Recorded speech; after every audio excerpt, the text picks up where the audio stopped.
Get ready. 10 seconds. 5 seconds. Start. Madam, I rise to support the railway budget presented by Shri George Fernandez for the year 1990-91. Shri George Fernandez has his association with the railways for the last 40 years as a labor leader. As a labor leader, most of his energy was concentrated in making demands on behalf of the workers of the railways. Now he has been put in a position to look after the affairs of the railways as also the well-being of the workers who are working with the railways. Since he is at the helm of affairs, since he was a labor leader and his words carry weight with the workers, I hope under his stewardship the workers of the railways would perform better, would do their jobs better, and would see that the railways perform better. In this way, not only would the railways satisfy the people who travel, but also the functioning of the railways in general would improve. The Indian Railways are the biggest network in the whole of Asia and the second largest in the world. Not only the Indian Railways are big in size, but their problems are also big in proportion to their size, and the things that the people want the Indian Railways to do for them are also big. Sir, Mr. Fernandez on the 2nd of February had come out with a status paper wherein he has given the current position of the Indian Railways, the problems that the Indian Railways are facing, and also the innumerable demands, including the demand for providing employment on a large scale in the railways to the unemployed. I hope that in this discussion on the railway budget, the participants would offer some constructive, useful, and practical suggestions. Mr. George Fernandez, when he had to prepare and present this budget, had very little time to do that, probably less than 100 days. But even within that short period, sir, he has come out with some new ideas, with a new approach with regard to the functioning of the railways.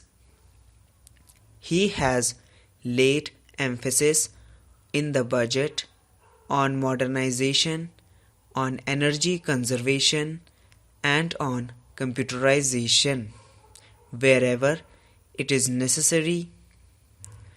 Though he has expressed his helplessness in providing more jobs to the unemployed in the railways, he has tried to generate jobs outside the railways with the help of the railways. It may relate to afforestation and things like that.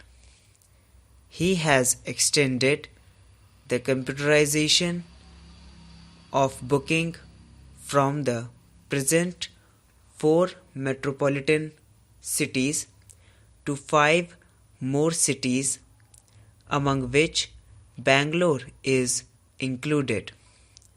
Whenever an air accident takes place, the compensation that is paid is very high.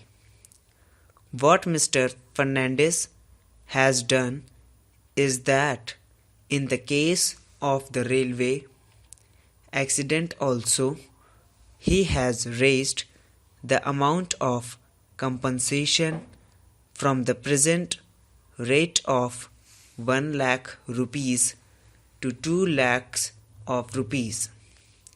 In accidents, whether it is the rail accident or air accident, the loss of life is the same, and any life lost can never be recovered. Another thing that is to be welcomed is that he is going to provide more accommodation and more seats to the second class passengers by gradually withdrawing the first class AC coaches and the first class coaches. I hope while withdrawing these facilities and extending them to the second class passengers, the existing comforts and facilities of the second class would further improve. I hope in all second class carriages, cushioned seats are going to be provided. Socialism is not leveling down, but socialism is leveling up. When we withdraw facilities from the higher level, the facilities for the lower level should be improved so that the travelling comforts for the lower level improve. Another innovative idea that Shri George Fernandez has thought of amidst the constraint of resources is financing the West Coast Railway line, which is popularly called the Konkan Railway Line. This railway line was initiated when Professor Madhu Dandavate was the railway minister about 12 years ago. Once that government went out of power, this scheme got put into cold storage. Of course, in the last year's budget, Shri Madhavrao Sindhya had made some provision for construction of the line from Mangalore to Udupi, but the construction work did not start. Now, Shri George Fernandez has come out with a novel idea of associating the states which are going to benefit out of it, namely Maharashtra, Goa and Karnataka, by raising certain contributions from these 3 states, by raising certain contributions from the public and certain contributions from the railways as well as from the general exchequer. If this scheme had not been thought of, and if this had not been taken up in the normal course and under the normal procedure, this railway construction would have taken 15 years to complete. Now, that a new method of financing this project has been initiated. The railway minister has promised that construction of this railway line is going to be completed within 5 years. I wish that this scheme succeeds, not that it succeeds for the sake of the Konkan Railway, but this would open up a new era for taking up other essential constructions where those projects could not be taken up because of shortage of funds. I hope the railway minister, who is a person of many ideas, many innovative ideas, would also think in terms of, if possible, self-financing schemes.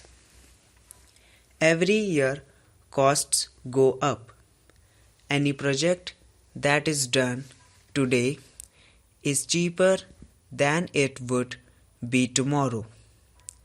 He, in his status paper, has asked whether the money should come from the central government or whether it should come from the Railway Finance Corporation or from market borrowings, where it is going to cost a little more. In any case, I personally feel that these projects, important projects, should not lag behind on the ground of funds not coming from the central government or state governments. Even if it is costly, the money should be borrowed from the Railway Finance Corporation.